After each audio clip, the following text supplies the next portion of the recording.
வெளிப்படுத்துதல் வசனம் வசனமாக 7 முழக்கங்கள். மே 19. கெர்ஜிக்கிற சிங்கமும் 7 இடிகளும். சிங்கம் கெர்ஜிக்கிறது போல மகா சத்தமாய் ஆர்ப்பரித்தான். அவன் ஆர்ப்பரித்த போது 7 இடிகளும் சத்தமிட்டு முழங்கின. அவ்வேழு இடிகளும் தங்கள் சத்தங்களை முழங்கின போது நான் எழுத வேண்டுமென்றிருந்தேன். அப்பொழுது 7 இடி முழக்கங்கள் சொன்னவைகளை நீ எழுதாமல் முத்திரை போடு என்று வானத்திலிருந்து ஒரு சத்தம் உண்டாக கேட்டேன். வெளிப்படுத்துதல் 10 வசனங்கள் 3 மற்றும் 4.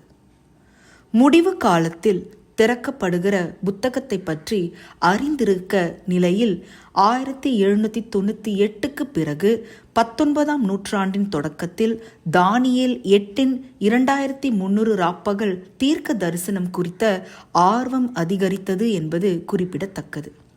பல்வேறு சபைகளை சேர்ந்தவர்கள் அதை கணக்கு போட்டு ஆராய்ந்தார்கள். வசனங்கள் சொல்லுவது போல 1844ஆம் ஆண்டு பரிசுத்த ஸ்தலம் சுத்திகரிக்கப்படும் என்று கணித்தார்கள். அதுதான் உலகத்தின் முடிவு என்றும் நினைத்தார்கள். அவ்வளவு சீக்கிரத்தில் கிறிஸ்து வரப்போவதாக தீவிரமாக பிரசங்கித்தார்கள்.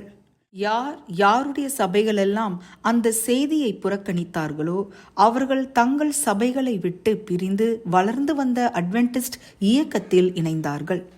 ஆனால் கிறிஸ்து 1844 வரவில்லை.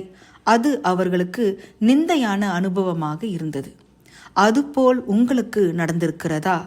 ஆம், இதே மாபெரும் ஏமாற்றத்தை தான் 6வது சபையான பிலதெல்பியா சபை சந்தித்தது. வெளிப்படுத்துதல் 3 வசனங்கள் 7-13. கிறிஸ்து அந்த திறந்த புத்தகத்தை வைத்திருந்தாலும் 7 இடிகளும் மூலமாக அவர் சொன்னது தானியேலின் புத்தகத்தில் சொல்லப்படுவது போல முத்திரை போடு என்பதுதான்.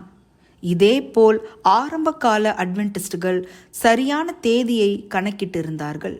ஆனால் அந்த நாளில் நிறைவேறிய விஷயமானது மாபெரும் ஏமாற்ற அனுபவம் வரைக்கும் முத்திரிக்கப்பட்டிருந்தது. ஏன்? அது அவர்களுடைய விசுவாசத்திற்கு வைக்கப்பட்ட மிகப்பெரிய சோதனையாக இருந்தது. அவர்கள் உண்மையிலேயே 2வது வருகையை நம்பினார்களா? அந்த ஏமாற்ற அனுபவத்தையும் கடந்து செல்வார்களா? மிக முக்கியமான அந்த செய்திகளை உலகிற்கு தொடர்ந்து அறிவிப்பார்களா? இடிகள் என்பது சத்தங்கள்.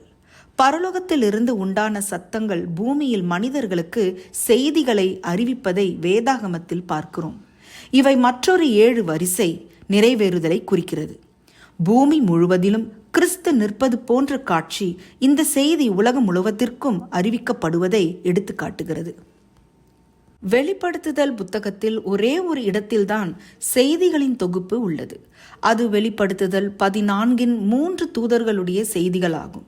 மாபெரும் ஏமாற்றம் சம்பந்தப்பட்ட நிகழ்வுகளை கவனிக்கும் போது ஆரம்ப கால அட்வென்டிஸ்டுகளின் அனுபவத்தில் 1ஆம் 2ஆம் தூதர்களுடைய செய்தி பிரதிபலிப்பதை காணலாம். கிறிஸ்துவின் வருகை பற்றி அவர்கள் பிரசங்கத்தில் 1ஆம் தூதும் விசுவாச துரோக சபைகளிலிருந்து வெளியேறியதில் 2ஆம் தூதும் பிரதிபலித்ததை காணலாம். ஆண்டவராகிய இயேசுவே, இடிமுழக்கம் போல இந்த புத்தகம் எங்களிடம் சொல்லுகிற செய்தி மூலம் பாவம் படிந்த இந்த உலகத்திற்கு உம்முடைய கிருபையை நாங்கள் அறிவிக்க உதவும். அதிக ஆராய்ச்சிக்கு ஆமோஸ் 1 வசனம் 2, யோவேல் 3 வசனம் 16, தானியேல் 8 வசனம் 26. ஆமேன்.